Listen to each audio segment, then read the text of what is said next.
Aujourd'hui, nous clôturons la 4e édition du Forum social congolais. Nous avons commencé à échanger depuis le dimanche 28 août. Et c'est aujourd'hui que le rideau de la 4e édition va tomber. Comme d'habitude, nous commençons toujours ici au chapiteau central pour des exposés. Après, nous suivons dans des ateliers. Mais aussi, aujourd'hui, il y aura aussi des activités autogérées, à part les ateliers thématiques, vers la fin de la journée. Mais sinon, nous présentons nos excuses pour ce retard. Donc, chacun de nous a une part de responsabilité. Mais sinon, je vais inviter le camarade Massoudi pour nous donner les petits programmes de la journée d'aujourd'hui et que les activités commencent. Massoudi, sous vos applaudissements, s'il vous plaît. Bonjour maman. La maman Valentine Kikani. Maman Valentine, tout le monde a vu que le messa, œuvre d'art. Est-ce que ça a eu tout ça ou bien au son baka protégé? Bon, ils allaient à l'association des personnes avec handicap. Les vasaka misala ou massiage de mairie, bon, des vaccinations. Donc, il y a comment mesure il y a ça. Oui, il y a on sur la table des associations Ghana Sali, Baninga Basali, Sanga Kusangani Kusali, Loko Yoga. On sali que vous se retrouvez à Walelo. Bon, à Wana, conférence de Badenga Tibiso, maman pour Batabayaka pour nous représenter le Loko, Musala Oyo, maman Bazosala. Est-ce que vous pouvez moi quelque chose pour que combattre sa qualité en Musala? On a les en tout cas, Bantizate, Bamisusu Babi, Baeba Kite, le cas clôture est à l'objet total, dans le lobby, on a les lots Penza, le présent. Le côté matéa quand même. Et ça va, on retire-moi quelque chose. Netinin. Pour retirer les vasos, les vasos que ça dit, à Mboka, le chef faisait donner la Congo, mais pour eux, pour se retrouver. On a mis un beau que je tombe la malade. Le mot qui tombe la malade, mon chef, on a dit que le père dans l'autre, si nous avons des amis comme moi, récupération pour Banamboka Baza Malam. Merci. Parce que tant qu'on salit rapport au Kibaya,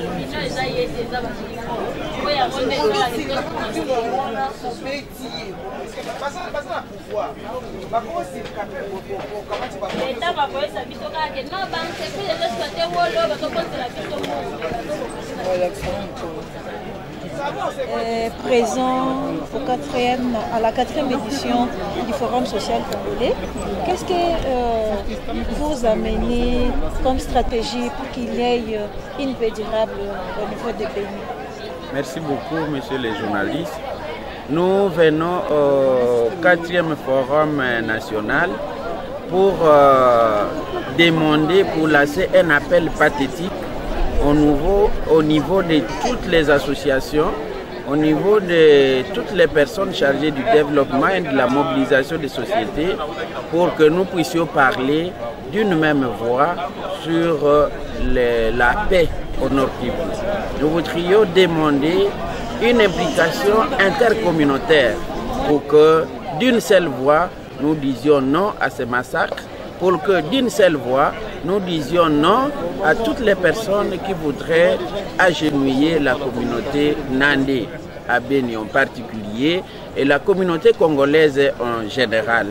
Parce que nous avons dit, ce qui se passe à Béni aujourd'hui, ce qui se passe à Lubero aujourd'hui, demain peut se passer à l'Équateur, dans les Kasaï, dans les Katanga, et ça peut embraser toute la République. Nous disons, ce forum, qui est une branche du Forum mondial, va nous aider à sensibiliser la communauté internationale, qui entretient des gens qui soutiennent les gens qui nous tuent. Nous avons parlé de l'Ouganda, du Rwanda et du Burundi, les pays qui cachent, qui abritent les tueurs dans notre pays.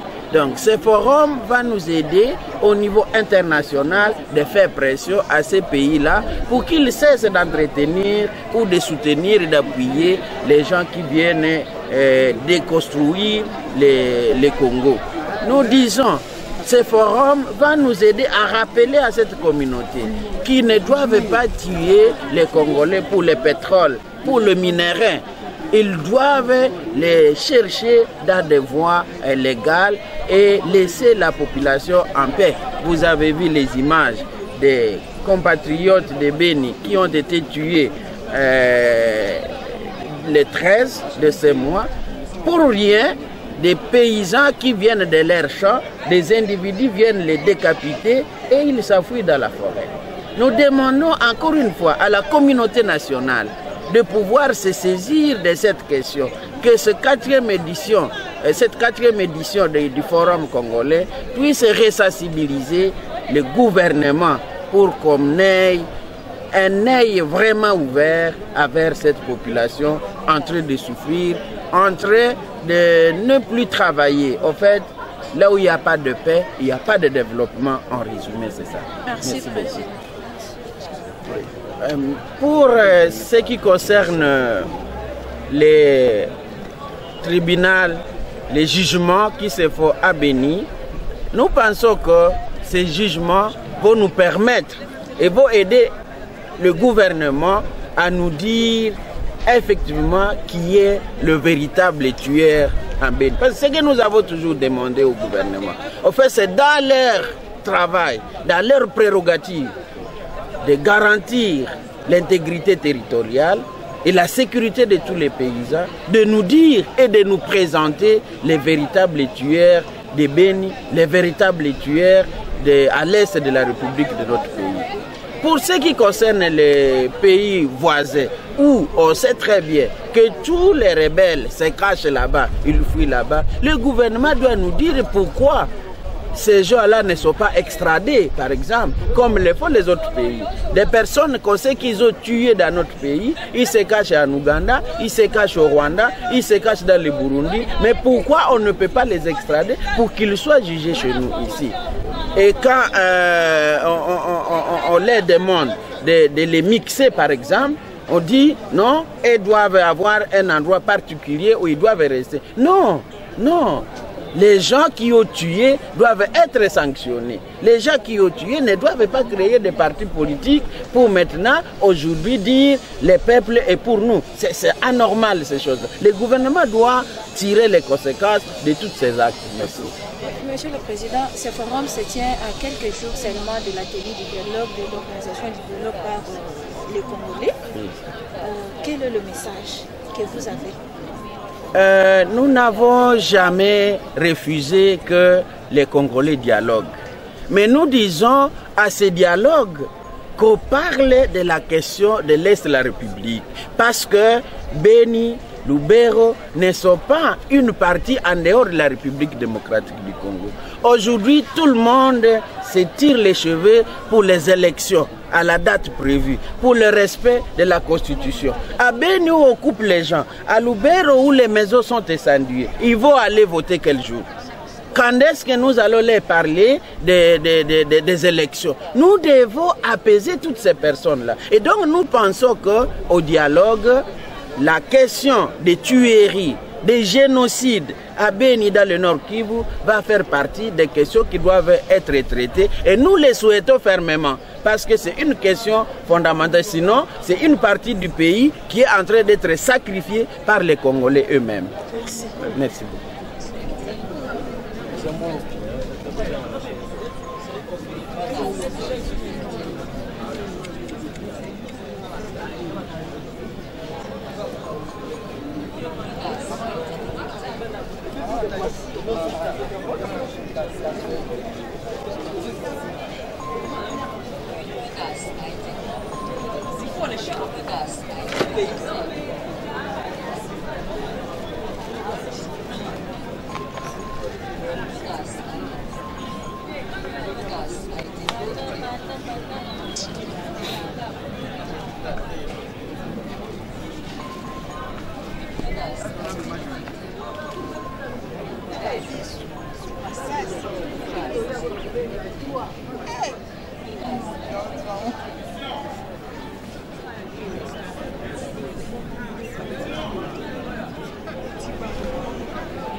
Normalement, il faudra que vraiment les gens qui sont concernés par la communication. Afin de les expliquer sur la participation aux élections. Voilà, pour la participation aux élections, le RECIC travaille toujours avec une méthodologie qui est trop reconnue. Nous avons des espaces gagnant les élections. Nous avons des tribunes d'expression populaire où nous mettons en face les gouvernés aux gouvernés pour qu'ils puissent ensemble votre attention s'il vous plaît. Que les gouvernés puissent savoir quelles sont les perceptions de la population, qu'est-ce que la population pense par rapport aux élections pour que les élections soient apaisées. Et c'est bien dans mentionné. Cette mesure-là, je pense que c'est la 4e salle populaire, comme celle qui a été organisée la fois dernière à Kinshasa. Mais est-ce que le RECIC a un message particulier pour cette 4e édition du forum social? Voilà, le message est que nous voulons que les forums congolais, les forums sociaux congolais soient encore organisés, que la 5e édition soit un succès. Et aussi ce cadre a permis à tout le monde, à toutes les ONG congolaises, à faire des recommandations par rapport aux élections, par rapport aux différentes thématiques autogérées, pour voir nous pouvons aller dans la salle 4, je pense, au-dessus. C'est bien mentionné aussi. Par rapport à tous ceux l'environnement, qui comment on peut promouvoir l'environnement à notre pays, comment on peut se diriger au-dessus. Voilà, au moins, premier nous niveau, souhaitons bonne chance encore dans la salle 4. pour l'édition prochaine. Merci. Il y a un forum social congolais. C'est-à-dire forum social congolais, il y a une rencontre, il y a une association, une ONG. Maintenant, Bundudia Congo, il y a une association culturelle. Il y a une association culturelle. Et Bundudia Congo, ils ont interdit de fonctionner pendant 8 ans. Dans la RDC. Oh, 8 ans, ils ont déjà. Or, l'association, en fait, ça fait. Ils ont une durée déterminée. Il y a 6 mois. Mais ça fait 8 ans de fonctionnalité. Quand on dit qu'on va un forum social congolais, pour dire ça, misala basalaka. Et dans la publication. D'ailleurs, aujourd'hui, il y a un avion qui porte le nom de Vitakimpa. Oh, bozomona oyo. Hein? Vitakimpa. Vitakimpa oyo bozomona photo yango oyo. Oh, bazobenga abusivement Kimpa Vita, mais c'est Vitakimpa le vrai nom. Bozomona. Yeyo, oza teni ya Bundudia ko. Batabudia ko baye pour que l'association o baye a un forum social. Ba mona pasi o bango bazomona. C'est-à-dire l'association o baye a ba appuyer bango pour que ba autoriser bango ba fonctionner normalement. Parce que le concept est utilisé dans la politique. Il y a même un avion qui porte le nom et le concept est Vitakimpa.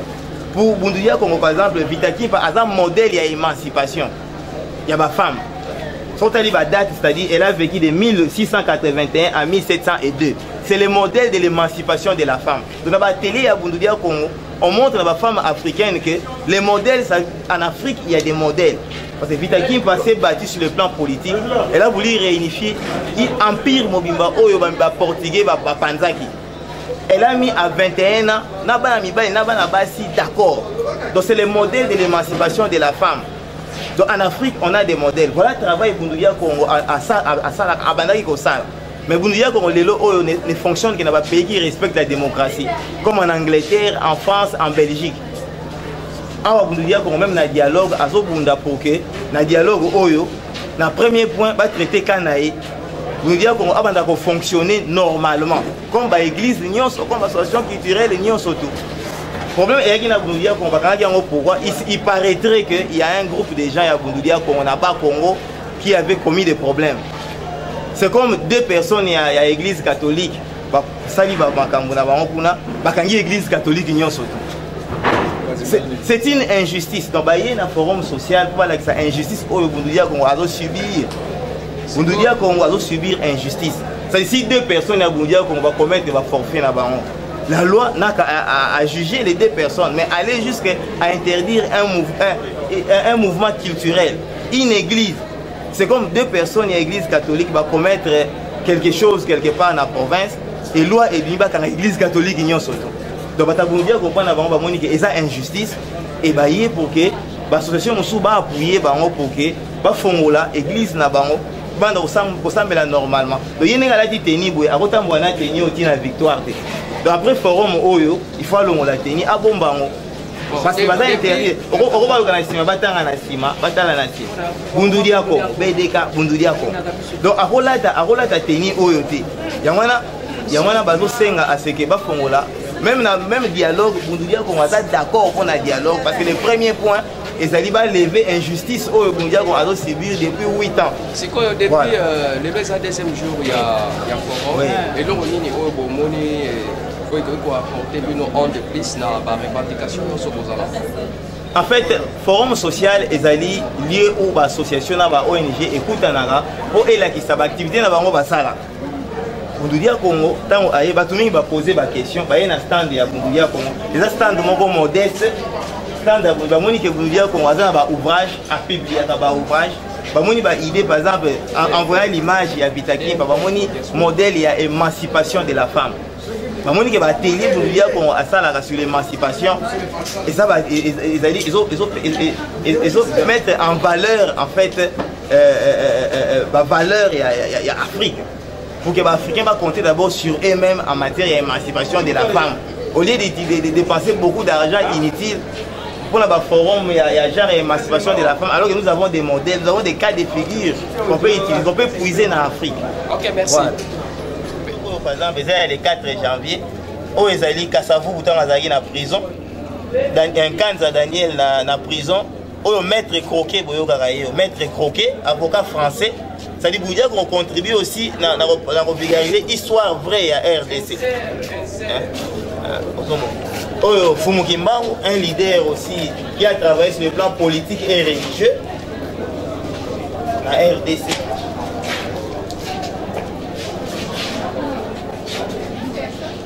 Ouais, ça activité moro ya monasé mais na ba Congo, moni population ndeni bayaki. Donc vous dire comment ils sont populaires na ba Congo mais malheureusement parce qu'il faut s'afficher comme vous dire Congo lelo. Oui, merci. Tosangani na forum social congolais. C'est la 4e édition.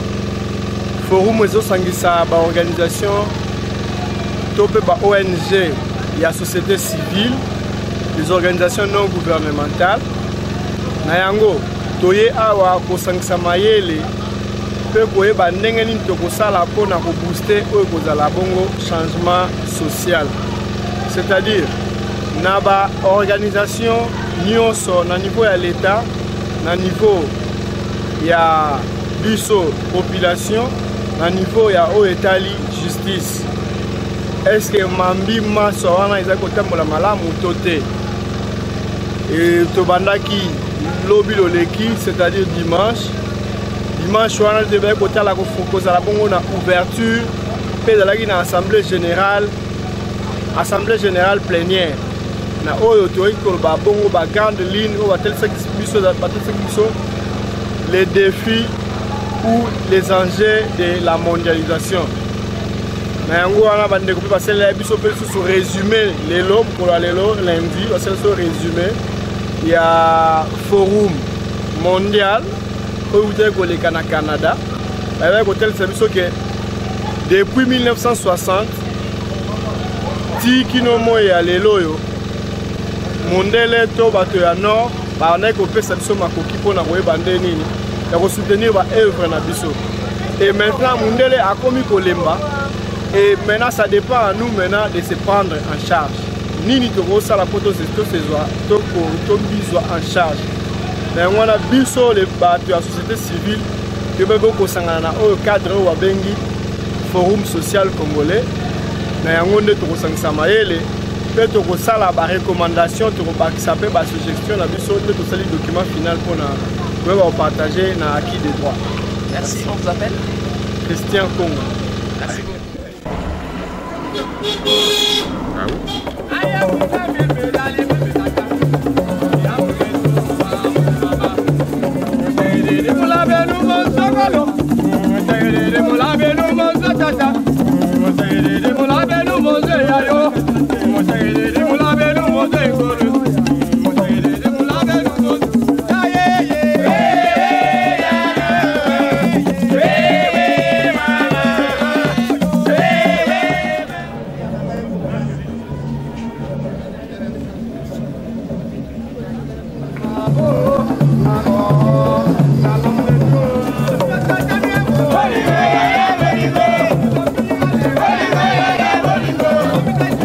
Holy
Aujourd'hui, nous clôturons la 4e édition du Forum social congolais.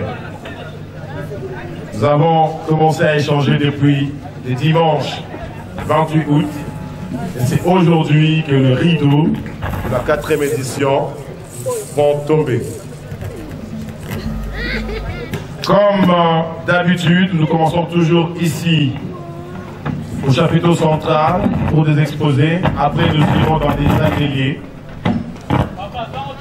Mais aussi, aujourd'hui, il y aura aussi des activités autogérées, à part les ateliers thématiques, vers la fin de la journée. Mais sinon, nous présentons nos excuses pour ce retard. Donc, chacun de nous a une part de responsabilité. Mais sinon, je vais inviter le camarade Massoudi pour nous donner les petits programmes de la journée d'aujourd'hui et que les activités commencent. Massoudi, sous vos applaudissements, s'il vous plaît. Forum social congolais 4e édition, viva! Forum social congolais 4e édition, viva! Forum social congolais 4e édition, viva! Viva! Viva! Viva! Bien, batata mama bandeko matondo on a boye na bino na moko na biso ya suka ya Forum social congolais 4e édition. Na bokuta na biso ya lelo to bongisi 4 ateliers thématiques. Oya liboso ezali pona maimatali avenir ya société civile. Bakomatali kolo na sala liboso kuna esika bakomanyola maimatali avenir ya société civile. Atelier ya mibale ezali pona maimatali objectif de développement durable. Et comme ça, les mappé, na kati, il y a atelier thématique likolo, pour être batoba, l'obélapé, maïmatali, objectif de développement durable. Et comme ça, moi, dans un sondage, pour la perception populaire, il y a maïmatali, objectif de développement durable. Et bon, il s'agit atelier thématique pour le droit de la femme, droit des femmes et droit des jeunes. Bangope, bakosala na atelier thématique likolo. Na atelier Yasuka ezali pour le monde du travail. Na monde du travail ezali de bandeko na biso ya syndicat. Pour la maimatali société civile et kokamba na ndeko Gérard Bissambu, mpe Jean-Jacques Loamwa na kati ya atelier thématique. Pour la maimatali objectif de développement durable et na madame Aneka. Pour la maimatali droit de la femme et droit des jeunes, les alliés bandeko ya LIFD na bandeko ya Katizo mpe batu ya umoja développement. de Marokamba atelier wana pour les droits des femmes et des jeunes. Marokamba atelier ya monde de travail ezali ndeko Francis Kikongi ya CSC, vice-président de la Confédération syndicale du Congo. Kasi sima ya ba atelier thématique tozali pe na ba atelier autogéré, ba activité autogéré. Bandeko mususu babokisaki ba atelier pour la Maimatali, plaidoyer pour l'accès inclusif à l'électricité. Ezali bandeko ya Corap.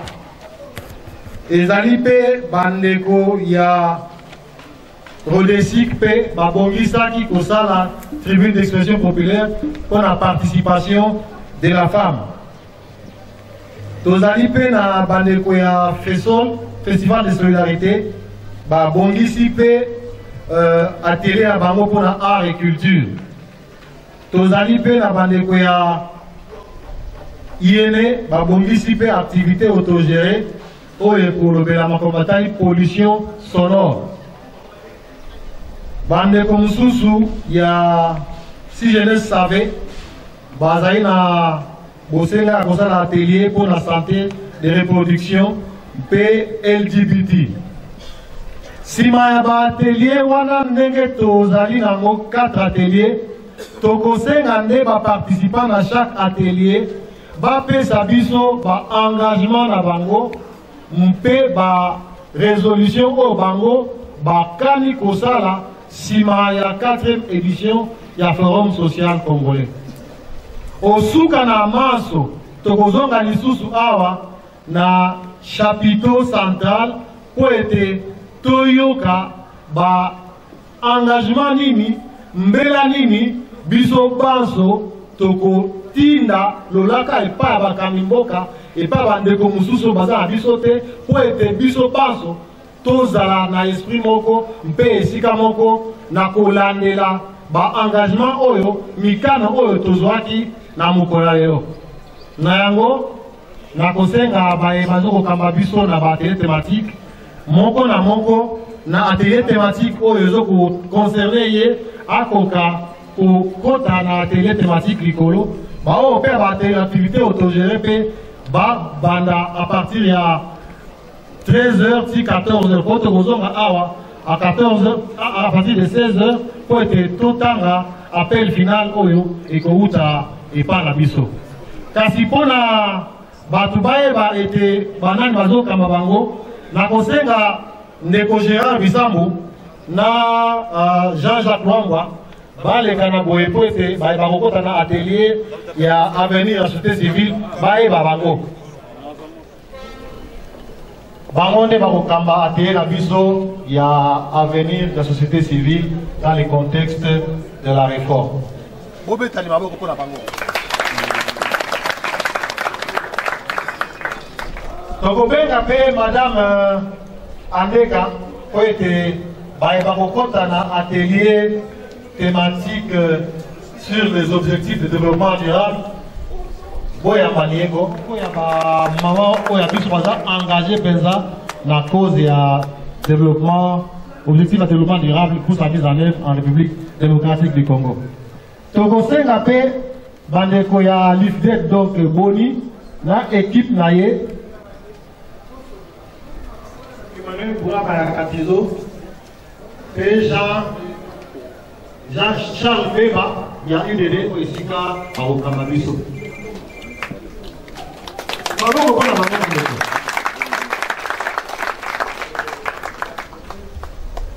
Tokosenga pe camarade ndeko na biso Kikongi mokambi ya Confédération syndicale du Congo awa akotela po wena banani na biso masolo oyo touti kolobela bato ya société civile tozali na ndeko Gérard na Jean-Jacques Lwangwa baye bakokota na objectif de développement durable tozali na madame Andeka baye bakokota na droit des jeunes et droit des femmes ezali ndeko Emmanuel Bourama na ndeko ya l'IFDEC pour la masculinité positive mpe Francis Kikongi pour la matali syndicat obetani maboko pour la bango mais tosengi na biso tomata na ba atelier thématique po ete tokoka kolibere baintervenant mosusu oyo baza na baengagement mpe na bisika mosusu nsima ya elolo na biso awa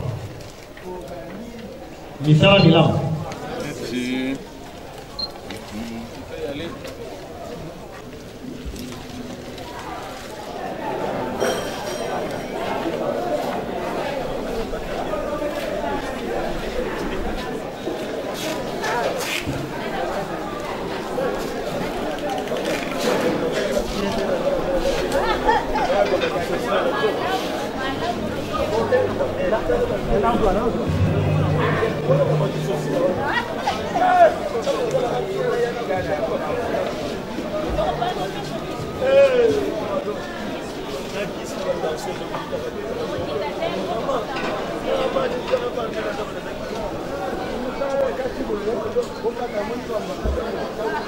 Tu avais vu ça, je crois. Alors, Essengeli Bisso To, Essengeli na Bisso to se prendre en charge, to se organiser davantage. Bisso na comité national, comme likanti na Bisso, ezalaki keto comme Isamusa na Bisso corporation, structure na Bisso comme corporation. Tozwa ki ba initiative ya okende plus loin pour na contourner makanisi ya batuana. Po batu mingi na mokilo balingi kosani. Onwezi, onyoko na batu. Autant mutu batu bato souffrir, wana pesa pe bolamu ya batu musu. Alors na yango, biso toki makanisi. Na kocha sécurité. Na bosa ni koyebisa bino. Na bosa ni koyebisa bino. Tokendaki plus loin ti et pas ya chef du gouvernement. Excellence Matata Polo. Tozalaki kuna récit. Le 24 avril 2015, badate le Sénat programme Kaka, Neto Totiraki par excellence et va répondre Bissot. Dans l'accès de nos lettres, par le bien Bissot, dans un paragraphe important. L'appui du gouvernement vous sera assuré par le biais du ministère de l'aménagement du territoire, urbanisme et habitat. Et là, c'est Emmanuel. Merci beaucoup, monsieur le modérateur. Oui, bienvenue devant pour plus de visibilité. Vous voulez bien me remplacer? Moi, je suis là. Bien, un honneur d'être devant vous. En ce jour, nous sommes sur la 4e édition du Forum social congolais pour que nous puissions échanger sur un thème que nous avons pensé important, qui va dans le sens des droits des jeunes, des droits de la femme, qui est l'éducation comme socle de développement. Alors moi, mon nom c'est Emmanuel Bourama. Je suis administrateur au Centre d'appui technique aux initiatives socio-économiques de solidarité et de prévoyance en RDC. En sigle, c'est CATISO. Alors, pourquoi nous avons choisi ces sujets? Éducation, socle du développement. Ici, nous avons la motivation, elle est d'abord simple. Hein? Nous parlons toujours développement. Développement. Ce que vous voulez, la RSE, donc ça signifie responsabilité sociale des entreprises. Donc, il y a un concept moko oyo pesa et pas une abatuming et surtout na biso autosali syndicat monde du travail pesa biso de batu to bengami pesa oye bana ko simba pesa concept oyo pe to ye bana ko salela yango. Donc c'est comme ça que to lingi pe batu nyonso surtout dans le monde du travail batu ba yeba RSE des années dans le monde entier. La responsabilité sociale des entreprises, les alliés des Cambodge, même au niveau international. Pour moi, la idée, il y a pour concevoir le concept OYO. Et le concept yango, ils ont visé mine. Dans le cas, mine n'a qu'à concept. Le concept yango est bon, mais ma camque. Motonio surtout ayeba na motonio surtout à jamais na syndicat toi syndicaliste ayeba c'est quoi la responsabilité sociale des entreprises et quel est pour le syndicat le défi na carte de responsabilité sociale wana et quelle est aussi pour le syndicat l'opportunité. Des ODD sur la qualité de vie des populations. Maintenant, on va échanger mon quai. Texte nangayo na otiki la organisateur so ba men la bino yali ba otinde la bino yango.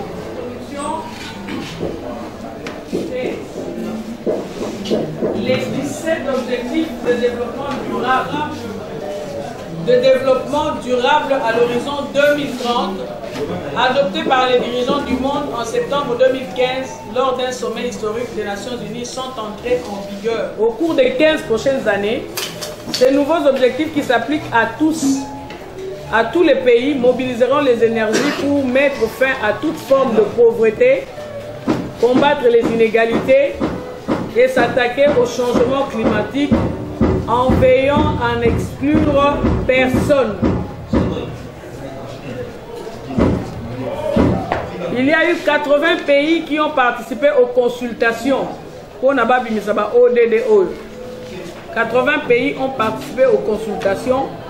8 millions de personnes ont participé à la définition des ODD qui se sont basés sur 6 éléments essentiels. Nakati à 80 pays wana RDC a zalaki pe pays pilote. Ah wana RDC basalaki ba consultation nationale oyo epesaki rapport ya biso na bino pona koloba tala pona makambo ya développement na mboka na biso. Tolingi bolobela pilier oyo bolobela pilier oyo biso to proposaki 15 sur le 15. Nous avons 14 ceux qui se retrouvent ici. Donc, RDCP à la ligne, il faut les laboratoires et les locaux. D'accord, la statistique à la ligne, parce que là, il y a l'échantillon, il y a c'est pour ça que ça va la matière au sein de la chaîne, exactement, c'est ça. Mais il y a des directions, comme je venais tantôt de le dire.